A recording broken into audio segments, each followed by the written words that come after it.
আজকের ভিডিওতে তোমাদেরকে আমি দেখাবো যে এই যে গাড়িটা দেখতে পাচ্ছ, এর যে ফ্রেমটা রয়েছে, এই ফ্রেমটায় বিয়ারিং লাগালে অটোমেটিক ভেঙে যাচ্ছে এবং বিয়ারিংটা লাস্টিং করছে না। তো আমি যখন খুললাম, খুলে দেখি এর ভেতরে যে লেসারটা তোমরা দেখতে পাচ্ছ, এই লেসারটা কিন্তু ওরা রেডিমেড অন্য একটা পাইপ কেটে জাস্ট ভেতরে ঢুকিয়ে সেট করে দিয়েছে, যার ফলে কি হচ্ছে, যখন গলাটা টাইট দেওয়া হয় বা জার্কিং খায় রাস্তায়, ওটা আস্তে আস্তে ভিতরে চলে যায় এবং বিয়ারিংয়ের উপরে প্রেশার পড়ে কিন্তু খুলে চলে আসে। তো এই সমস্যার সমাধানের জন্য কাস্টমারটা এসছে। তো আমি এটাকে কি করব, এখানে একটা পাইপ আছে, দেখো এটা অলরেডি দেখো সকেট কাটিং করা, কোনো আলাদা পাইপ বসানো না, পাইপটাই পুরো কেটে বিয়ারিংয়ের ঘাট করা।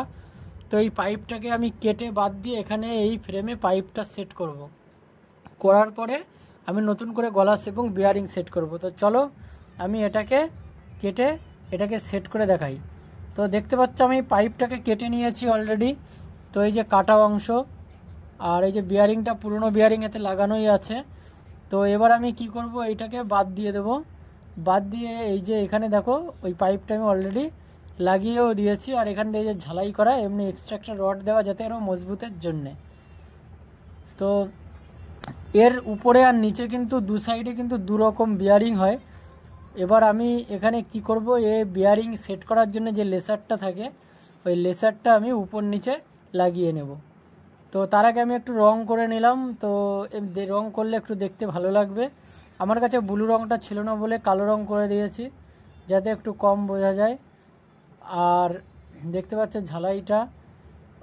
এইবার আমি উপরের এখানে দেখো দুটো বিয়ারিংয়ের সঙ্গে যে দুটো লেসার থাকে, সেই লেসার দুটো আমি এখন লাগিয়ে নেব। তো চলো দেখা যাক। এখানে বিয়ারিং দুটো এই যে দেখতে পাচ্ছ, এটা হচ্ছে নিচের বিয়ারিং। নিচে আমাদের 17 নম্বর বিয়ারিং থাকে, এই বিয়ারিংটা লাগবে নিচে। আর কারণ এর হোলটা যেহেতু বড়, আমাদের ওই ফরেস্ট সঙ্গটা লাগানো হয়। আর একটা সাইডে আমি লাগাবো 30-20-5, যেটা হচ্ছে তোমাদের এখানে আমি দেখাচ্ছি বিয়ারিংটা। এখানে 30-20-5, এটা না, এটা 62-5 হবে সম্ভবত। তো আমি 30-20-5 দেখাচ্ছি তোমাদেরকে ক্যামেরার মাধ্যমে নাম্বারটা। দেখতে পাচ্ছ তোমরা 30-20-5 নাম্বারের বিয়ারিং। এই বিয়ারিংটা এখানে লাগাবো। তার আগে আমি বিয়ারিংয়ের সঙ্গে লেসারটা লাগাবো। তো লেসারটা আমি তোমাদেরকে লাগিয়ে একবার দেখাবো যে লেসার লাগানোর পরে কীরকম হয়।